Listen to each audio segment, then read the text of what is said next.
Welcome to The Blue Dot, Northern Kentucky's premier political podcast, brought to you by the Kenton County Democratic Executive Committee. Welcome back to The Blue Dot podcast, where we talk about the kitchen table topics that matter most to those in our community. And one of the topics that is consistently cited as the most important is healthcare. So on this episode, we're going to tackle some of the most prominent concerns. I'm Natalie MacDonald. And I'm Brian Koehl. Today, we'll be joined by Dr. Chris Bolling, who has spent over 35 years in pediatric medicine and is the chair of the Obesity Task Force as part of the Kentucky chapter of the American Academy of Pediatrics. Dr. Bolling has been featured in national media discussing pediatric health topics such as obesity, nutrition, and healthy lifestyles for children, and has spent time in Frankfurt discussing public health and dispelling the myths surrounding transgender care. Yeah, Dr. Bolling is absolutely brilliant and beloved by his patients and families, and I can't wait to talk to him today. But first, let's touch on just a few of the healthcare issues that are facing those in the Bluegrass and beyond. Yeah, we've talked a lot about the negative impacts of the current administration's policies, most notably that without bipartisan action, 100,000 Kentuckians are about to see their healthcare premiums double. 35 rural hospitals are at risk of closing, and Kentucky healthcare facilities like the University of Louisville Health have already started canceling projects and cutting services and staff because of massive cuts to Medicaid. Yeah, and I think people are starting to get the message here. I think that more and more people are understanding what all of this means. So we're certainly seeing that these issues are a primary concern for Americans all across the country. But one thing that we haven't talked about in depth on the Blue Dot is the attack on science and medicine, and how it not only sets a dangerous precedent, but it also puts millions of lives at risk. From the Make America Healthy Again platform to vaccine hesitancy and a reclassification of healthcare professionals, the medical field and the science field is really getting hit hard. Yeah, we've entered an era where science and medicine is being discredited by people who are not trained or qualified, and questioned by people who believe their Google searches make them experts. Absolutely. Well, neither one of us are trained or qualified. But the good news is, instead of looking to Google, we look to the experts. And today we're honored to be joined by Dr. Chris Bolling to address some of these issues from a medical perspective. Stated earlier, Dr. Chris Bolling has over 35 years of experience in pediatric medicine, and I'm pretty sure many of our listeners entrusted him with their family's care. Actually, our three boys went to see Dr. Bolling, and we are more than honored, Chris, to have you share your experience. Welcome to the Blue Dot podcast. Thanks a lot, Brian and Natalie. I'm honored to be here. Yeah, thanks so much for being here. And we did give a little introduction to you at the beginning of the podcast, but it'd be great if you could tell us a little bit about you and what you've been focused on lately. Sure. So, I'm a native Northern Kentuckian, as we were talking about. My family's kind of from all over the place, but I grew up my entire life in Northern Kentucky, a Taylor Mill native, and wound up coming back to do general pediatrics practice in Northern Kentucky and loved it. Loved every minute of it. It was really fun seeing families, watching kids grow up. I had great partners, left behind a great practice where I retired from about 3 years ago. I also had sort of a mid-career thing that I did. I think I've told you guys both about this, where I went over to children's for about 3 years. I had sort of this leftover thing that I had done after pediatric residency, where I was really interested in pediatric nutrition and fitness. And I went back to children's and trained up in pediatric obesity when I was there. So I did a lot of that when I went back to my practice after 3 years at children's, 3.5 years at children's. And I continue to do that. So in retirement, in fact, today I was just working on a book that I'm working on with a colleague from San Diego on how to treat pediatric obesity in your office. I got to be on a writing group through the American Academy of Pediatrics a couple of years ago, and we're doing a how-to book for pediatricians right now. So it's fun. Oh, that sounds great. Yeah, that's a lot of fun. It's a lot of fun. Keeps you current too. So in the writing group, do you share writing responsibilities? Because I mean, that's something that I've often thought about, but I could just see myself having writer's block 99% of the time. I think I had writer's block for like 9 months, Brian. It finally feels like it's starting to flow. I have a really good author, the primary author. Her name's Natalie Muth, and she's from San Diego, and she's written a couple of books. So when she asked me, I thought, oh, this is a great way to kind of do it, because she can kind of show me the ropes, how to do the citations, how to do the structured things, etc. So Oh, that's great. That's great. Fun. Well, on the healthcare front, it seems that healthcare is, I mean, really being attacked from all over, right? From Medicare cuts, rising insurance premiums, equitable access to care and research being gutted.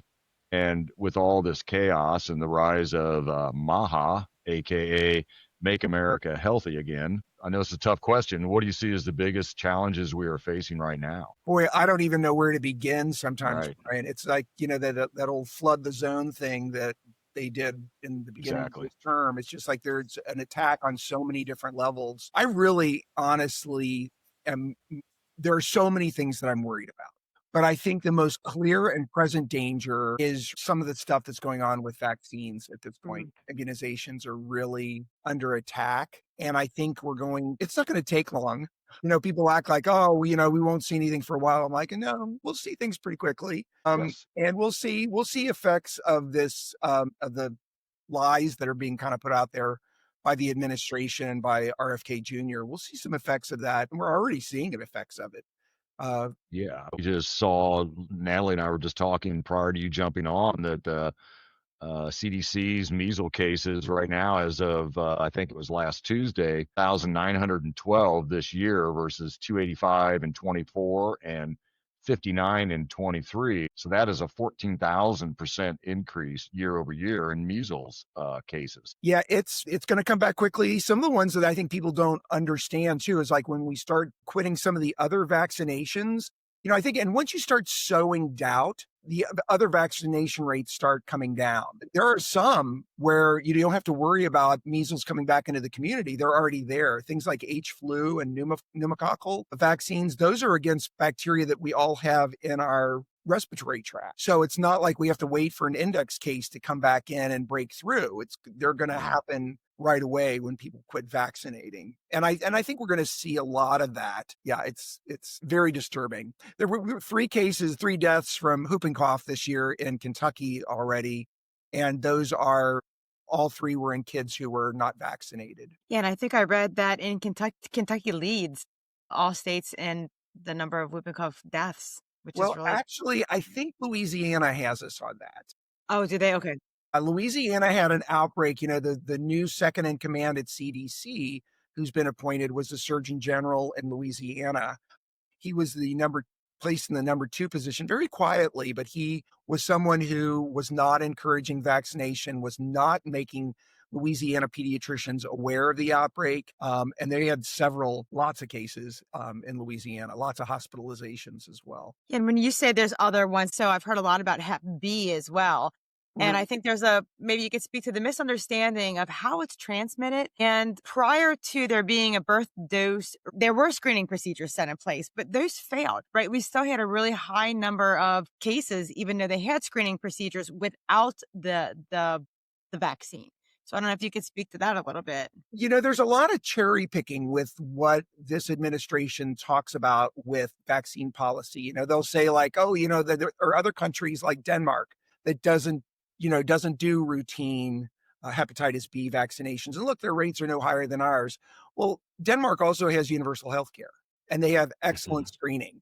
We tried the screening approach. We really tried that, but we're a very complicated health system. We have a lot of disparities across the country. Most people do not know their status. We don't do the screening like some places do. So we tried the only give if you screen. I remember those years. And it was a very conscious decision. Like, we're still seeing lots of cases of hepatocellular carcinoma, so liver cancer, and hepatitis B illness itself, which can also be very serious. So the decision was made to universally vaccinate, to try to bring down the viral burden on the society, and it worked. We wound up with just a fraction of the number of cases of hepatitis B that we used to have. So, do kids get it through maternal transmission? They absolutely do. Can they get it through other sources? Yes, they can. It is not just a sexually transmitted disease, as the White House said, yet they should wait till age 12. I'm like, we tried that. That doesn't work in the United States. And what we have seen has been a real decrease in hepatitis B and liver cancer. So, it's hard to fight these battles all the time about, oh, look at this other country. That's apples and oranges.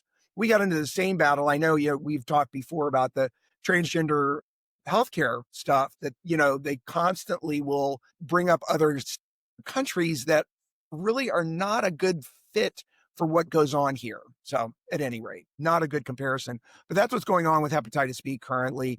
Is we really are going to see increased rates of hepatitis B if we don't do universal immunization. Yeah, the anti-vaxxers is just something that's always, I guess, fascinated is the word. I've always been intrigued with that mindset and what's behind that. I've actually tried to do a little research and find something that's not a 150-page book on it that I could try to get some background on it. I don't know if you have any insight into that cultural driving or the medical or what's behind that, or You any know, views from your experience. Yeah, the author that I always go to, who's got some great stuff on the anti-vaccine movement, is Paul Offit. He is from Okay. Children's Hospital of Philadelphia. He's got a whole series, and I can give that list to you guys of some of That'd be great. his books. He has a really, really nice job. Paul Offit, Offitt, and he's just really very articulate.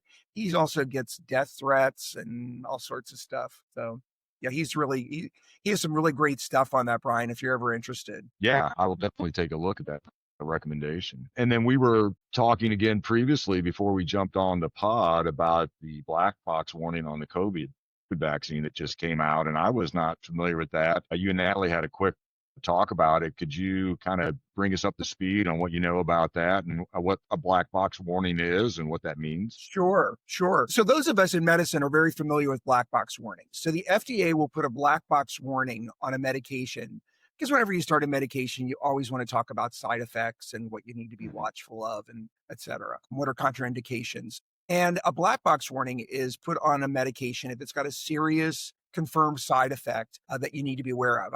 I mentioned to Natalie, like the one that we're both familiar with is when I had a patient with anxiety or depression, we would maybe start an SSRI, things like Paxil, Prozac. And we would always talk, those come with a black box warning that they've been linked with suicidal ideation. Well, that, launches a discussion about what does that really mean? What are the risk side effects in someone with depression? You worry about suicide anyway. So these black box warnings are serious side effects that are documented. What happened with the COVID vaccine? This is coming from a man named Vinay Prasad, who is at the FDA. He was a colleague with Marty Makary, who is the director of FDA currently. And so Prasad actually left the organization. I think he got Laura Loomered at one point and was forced out. And then Makary brought him back in. He was popular because he was very much opposed to the COVID vaccine years ago. He's never been a big fan of the COVID vaccine. And this black box warning got issued because he said FDA staff found 10 cases of deaths from the COVID vaccine. Now, even if that's true, I mean, certainly a black box warning, if that's true, that's appropriate because you do a cost, you do benefit analysis. You talk with families like this is a possibility, but COVID itself is dangerous, et cetera. But what it's turned out, and what I've read recently, there's been a good expose in the New York Times about this, that Prasad jumped the gun on this black box warning, that his FDA staff of these 10 deaths, they ruled 3 of them out that were not related to the COVID vaccine. Another 4 of them were likely not. The remaining 3 were possibilities because they were temporarily related. So he really jumped his own staff on that one, I think catching them off guard. I think we're going to find out more about that as time goes by. I'm not seeing another follow-up on it yet, but, it was consistent with his pattern of wanting to get COVID vaccines less into he's got something against them, and he is sort of creating this narrative to discourage their use, in my opinion. Yeah, it's so unfortunate. I think that people are trying to educate themselves, which is a good thing, but also you can't go to Dr. Google either. There's so much that goes into research. There's so much that goes into these vaccines. The mRNA technology has been around for years. So it's the reason why we do those black box warnings, right? Is because if there is something so that you can go to your doctor and get About it. and talk about it, right? Well, it's interesting you bring that up. Like where do you go first for information? Well, interesting thing is happening right now because the CDC, I don't think is as trustworthy anymore. Right. So, they've always been this bulwark about where you get your good information. And what we're finding is a lot of state health departments saying, like, we're not going to follow the CDC. We're going to follow guidance from the professional organizations, from the American Academy of Pediatrics, from the American College of Physicians, from the American Association of Academy of Family Practitioners. So, that it's really become incumbent on those places. There's a great website if you're ever looking for good immunization information that's really solid and evidence-based. University of Minnesota, called CID Wrap. They do a great service in kind of keeping people up to date on what's going on. And they've taken over a lot of the information pieces that CDC we used to depend on. But CID Wrap has really been a great resource. Awesome. Well, we're going to have to make sure that we get this out to everybody so that they can find these references. But we talked a lot about vaccine hesitancy, and that's only one real component of the Make America Healthy Again campaign. And I think there probably are some good concepts in there. The proactive and preventative health promotion, school lunches, nutrition. But I also remember when Michelle Obama tried to do this with her Let's Move campaign, and it was targeted as an overreach. How do you think we can kind of take the good out of this and promote maybe some of these good ideas that are in that Make America Healthy campaign? There's a lot of what they say that there is to like there.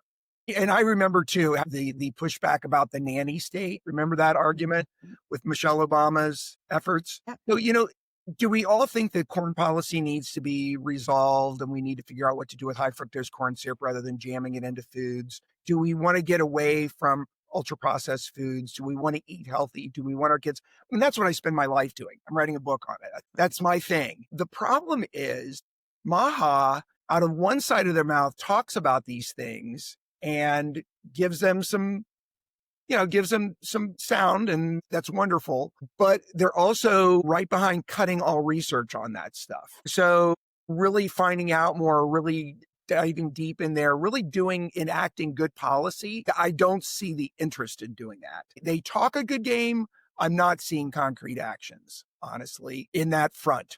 And they're running up against some of the things that Michelle Obama's Let's Move campaign ran up against, a lot of industry pushback. And it really creates some interesting dynamics in that party, because some of their biggest donors, are major owners of these corporations. So there's a real dichotomy here. It's going to be interesting to see how it plays out. I don't think let me put it a different way. I think there's a lot that has to play out, because I think there are a lot of people whose interests are very aligned very differently in the administration currently. Yeah, for sure. And when you talk about picking and choosing what they're going to cut too, we could talk about one thing, we could talk about NIH grants, but then we can talk about also regulations in our environment, which have Correct. just been completely gone. And you talk about asthma, everything that causes disease from the environment is just, they're not even paying attention to that. And that's very important. They're worried about aluminum adjuvants in vaccines, but what about,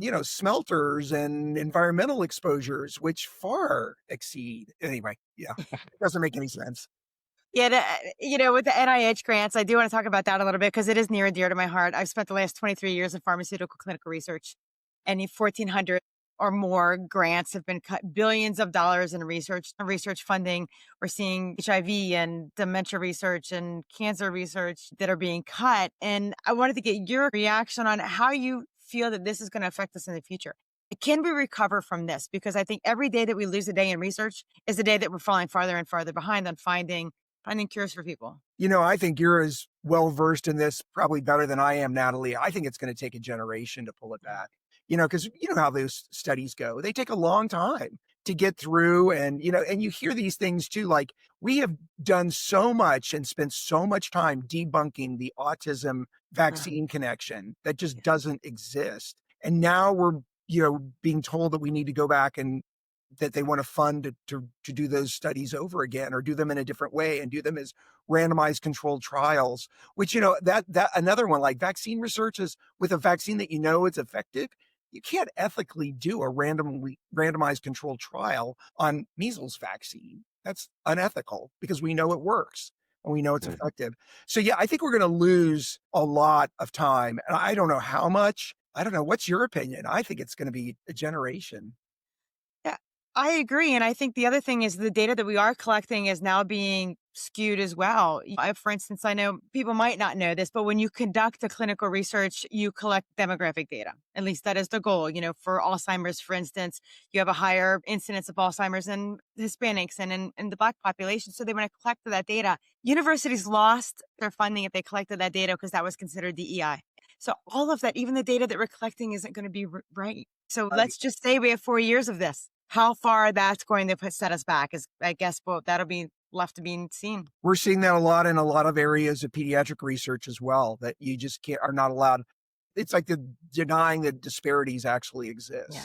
And we know that our kids of color and our kids in lower socioeconomic groups, our Appalachian families, they suffer disproportionately from all sorts of things. And then suddenly that's not allowed to be studied anymore. Yeah, with this conversation, it's just making me think of the incompetence, which I've been actually happy about the incompetence when it comes to like the Trump administration, because these people are evil. Exactly. Just think if they were competent, how bad a shape we are in, but they're incompetent. But when this incompetence spills out into science and healthcare and medicine, I mean, the consequences already are and will continue to be, unfortunately, tragic until we can turn this around.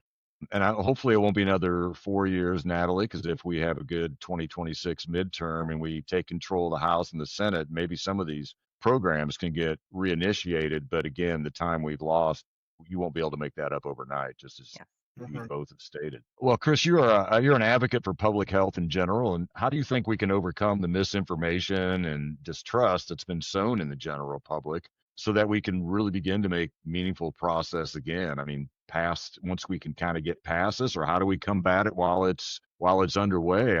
Is there anything we can do? What are you doing on your fronts? What are your groups doing? I've got to the point too with certain groups. I think we all have to speak up in our lane. I know people don't want to hear about what my politics are, but when it comes down to hepatitis B vaccines, I feel like that's my lane. I feel like I owe it to say something about that with my friend groups and other places even. I don't want to be obnoxious. We're in the holidays, right? So it's like nobody wants to hear about that stuff. But and you don't want to be the cranky uncle. I think when you stay in your lane and speak to your own truth, Stephen, my husband, has a really close friend group, and we were in Nashville, and she is a trans child. And we were having a difficulty with one of his friend group who has a gender fluid child as well. And Stephen's friend said to me, she said, I thought that this was just wisdom. She said, you know what? She said, you didn't say anything wrong when you were kind of saying something different to her. You were being yourself. You're speaking to what you know. And I think that's really important for physicians on these topics to be speaking out on it. Not that we have to be shrill or anything, but I do think we do need to speak up when it goes into our areas that are really, people are in danger because of it. Love that perspective. We had our military month last month where we talked to a lieutenant colonel and a lieutenant general about the national security risks. And that was kind of their perspective too, that's their lane, and it's hard, especially in their profession, because they are supposed to be pretty politically neutral. But once they get out of that, really being able to speak up and use their voice and their expertise to highlight what's going on. So I think your perspective from the medical field, it really makes sense to it's just truth. And you're just speaking the truth on that. Well, it's got to be a grassroots effort. So it does.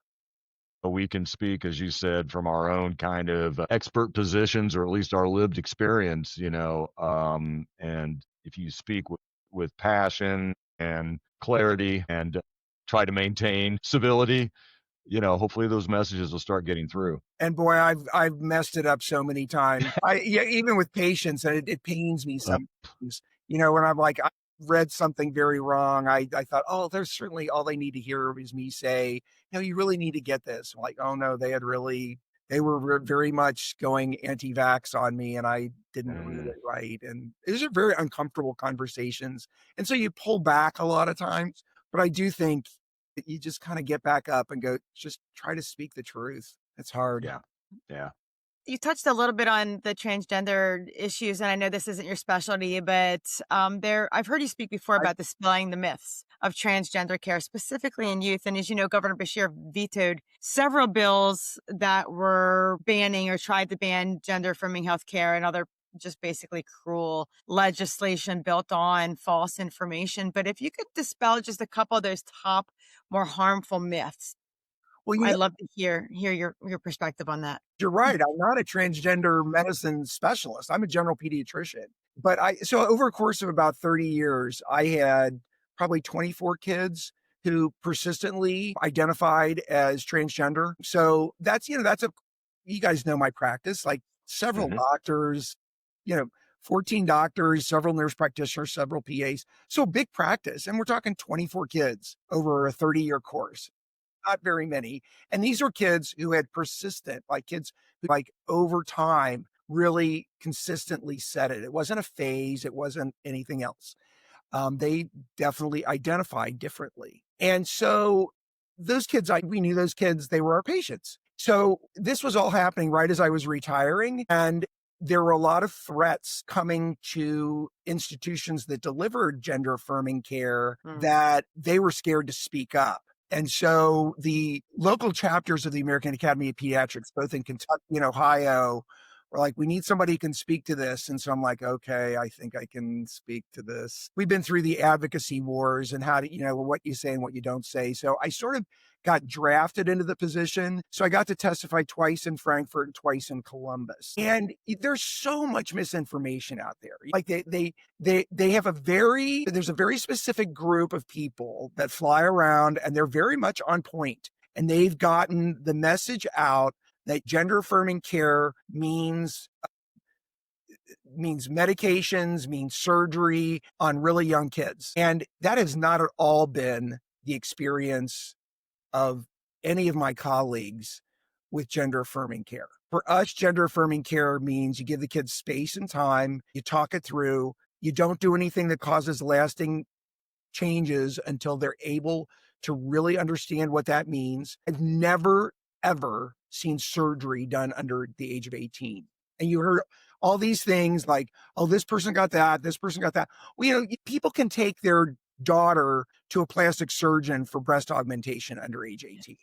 And people can do those things, but good transgender medical clinics do not do that. Children's Hospital does not do surgery on children under age 18. And the other medications of these 24 kids that I mentioned, most of them didn't have any medications. Maybe 4 of them had the puberty blockers. Maybe 1 of them received testosterone or estrogen to fit their gender identity before age 18, maybe 1, but they had to be all the way through puberty. And then you heard all these crazy things about the medications. So, number one, gender affirming care did not, to me as a pediatrician, did not mean medication or surgery. It meant counseling and giving the kids time to talk about it, not denying their experience, but affirming that what they're feeling is real and seeing if it sticks.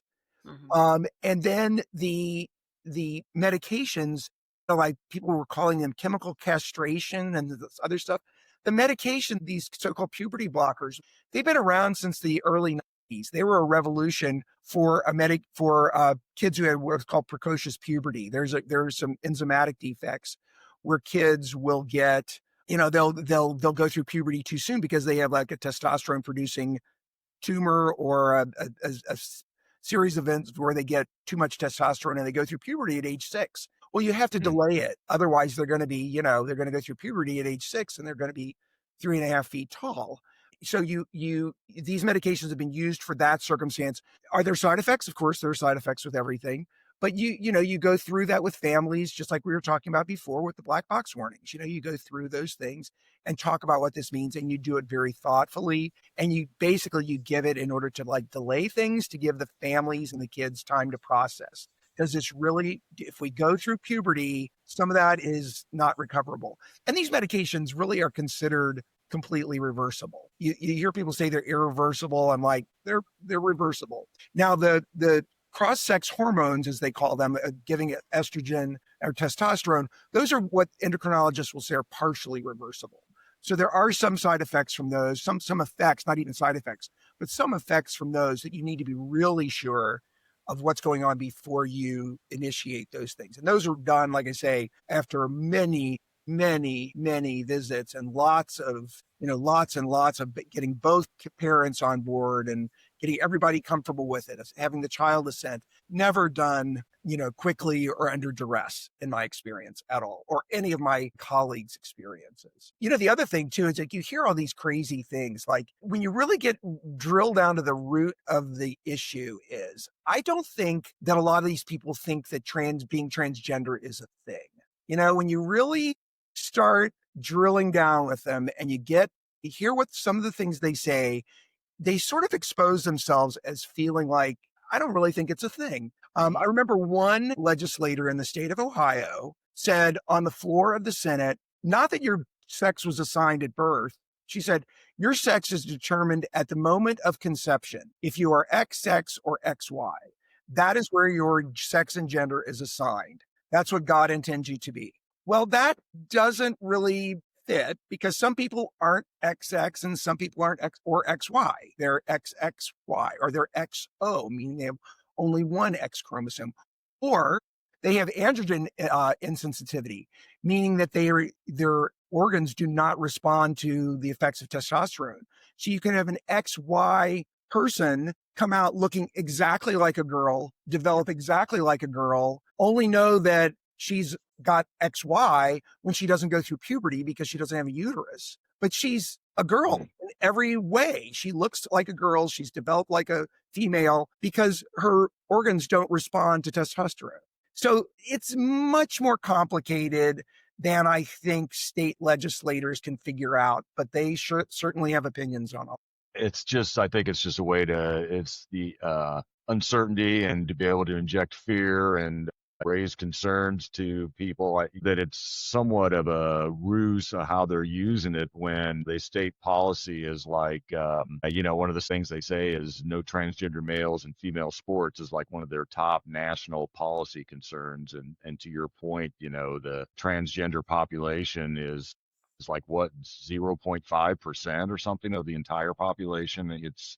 So it's tragic. And again, innocent people who need help and support get hurt. And that's just what we keep seeing over and over again. Gee, I am not a big fan of Ross Douthat on the New York Times. However, I struggle with Ross. He had a really good, on his Interesting Times podcast, Chase Strangio, who argued the Skermetti case from Tennessee in front of the Supreme Court, was his guest. And Chase Strangio did a fantastic job in that podcast. So if you're ever looking for something to go through that, and I thought his description was, like people talked about like just strategically the wrong time to go take this to the Supreme Court. They shouldn't have taken it. And Strangio made the comment like, these are people's lives. He said, you don't get to pick exactly when you bring this forward. We chose to fight for this family. These are families. This is some of the hardest stuff I've seen families deal with. They don't know how to deal with this.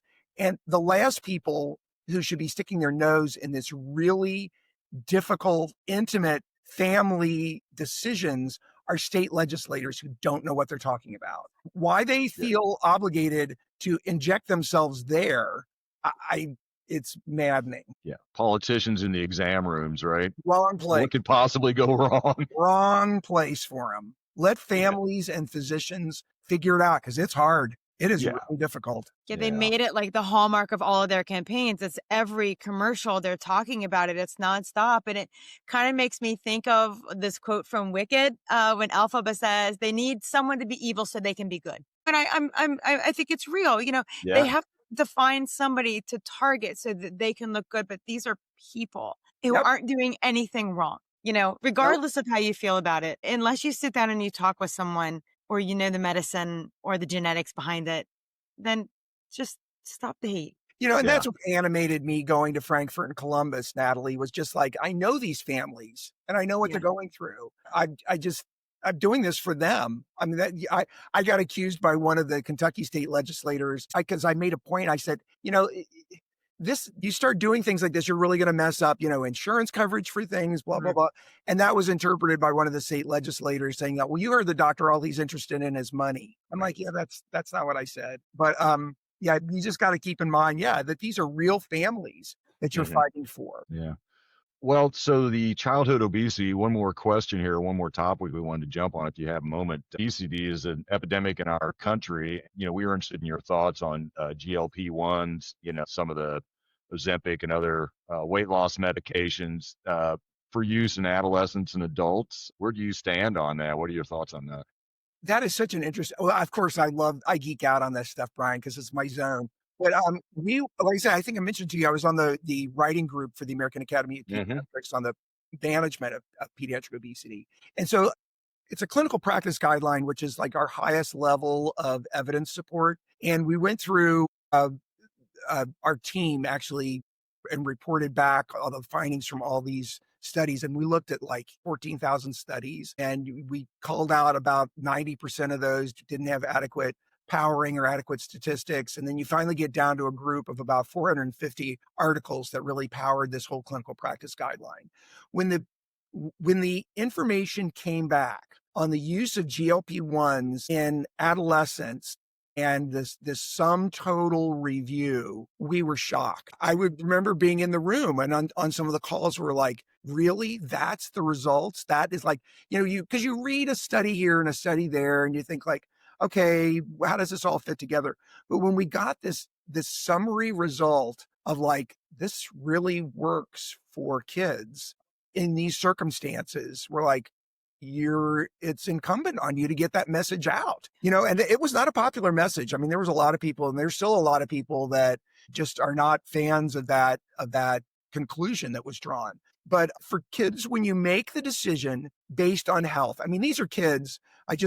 The book that I was telling you about that I'm working on right now, I was just writing about the comorbidities of obesity. And it's things like hypertension and left ventricular enlargement and high cholesterol and sleep apnea and all these things that kids get. And management of their obesity is what corrects those things.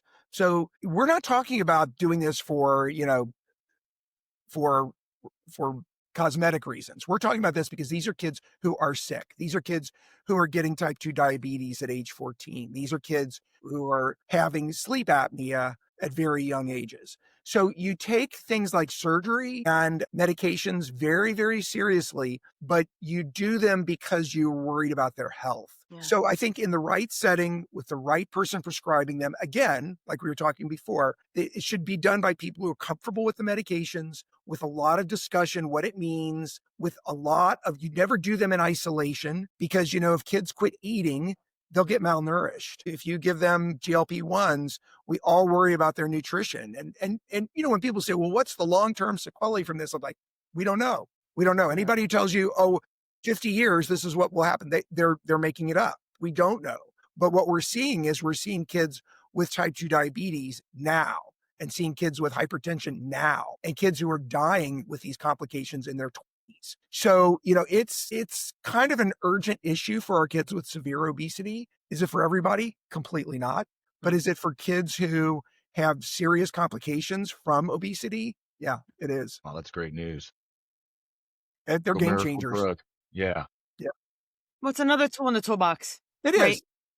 Exactly. You don't do it in isolation. There's no, it's not a magic pill or magic shot. People feel that way sometimes with bariatric surgery. You get the surgery done. No. Yeah. You have to, it's everything.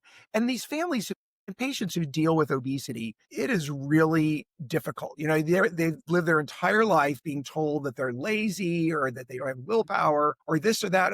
We know it's way more than that now. We know that.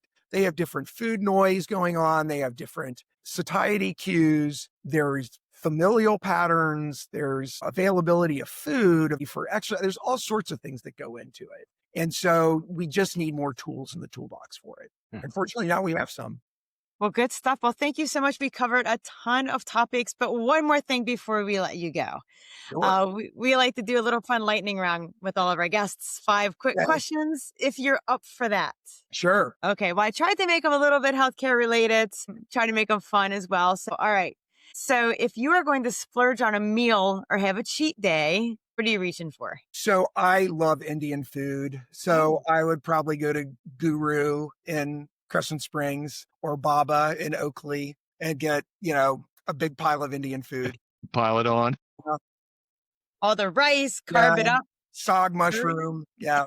Ooh. All right. If you could swap lives with a celebrity for one day, Who would it be? Well, I know this one. So I just listened to an audiobook with Nick Offerman and Megan Mullally, and I would be Nick Offerman because I want to live with Megan Mullally because I think she's hilarious. She is hilarious.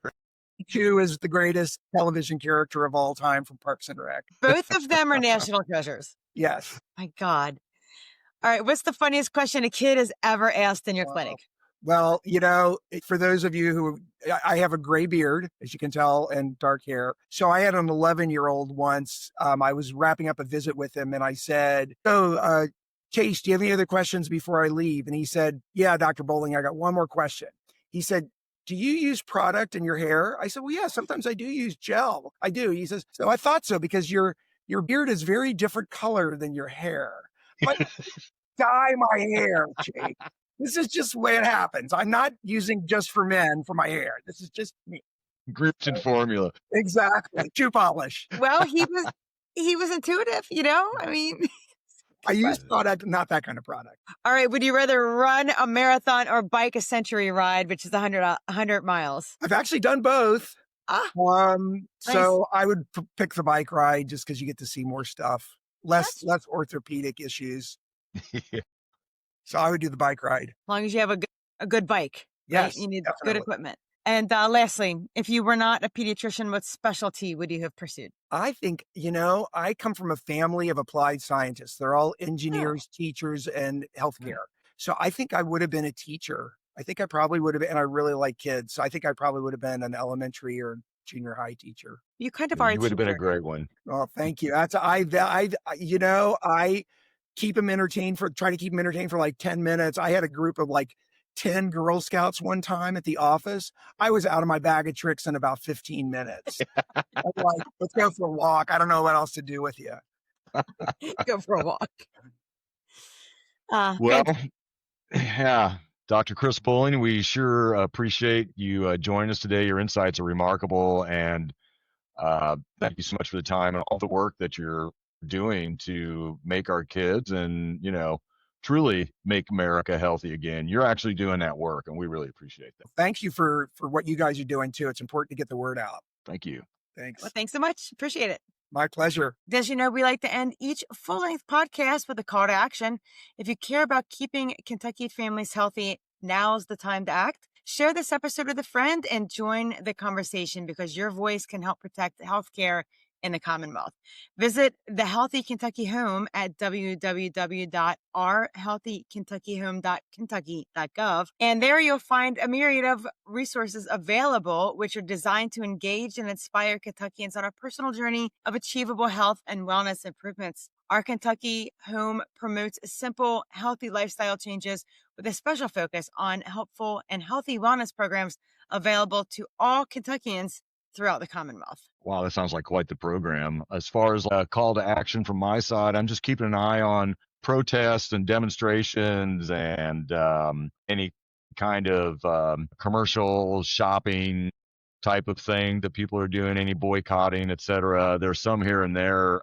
I've seen a lot of spontaneous demonstrations, like based around, for instance, ICE presence in a city or something, but nothing organized. From what I'm seeing from Indivisible and 5051 and some of the larger organizations is a lot of planning to get ready for the 2026 midterms and all the activity there. And I think after the holidays in January, we're going to see a lot of action. So we'll keep everybody updated. And again, we just want to thank everybody for listening in. Our next full-length podcast will again focus on healthcare through a patient's perspective. And don't forget, you can join the conversation at our Facebook and Instagram pages or at blue.podcast.com. And if you like listening to our podcast, consider donating to help fund it, which you can do by clicking on the donate link at blue.podcast.com. Absolutely. And until next time, stay curious, keep the facts in focus, and never stop fighting for what matters, everybody. Peace out.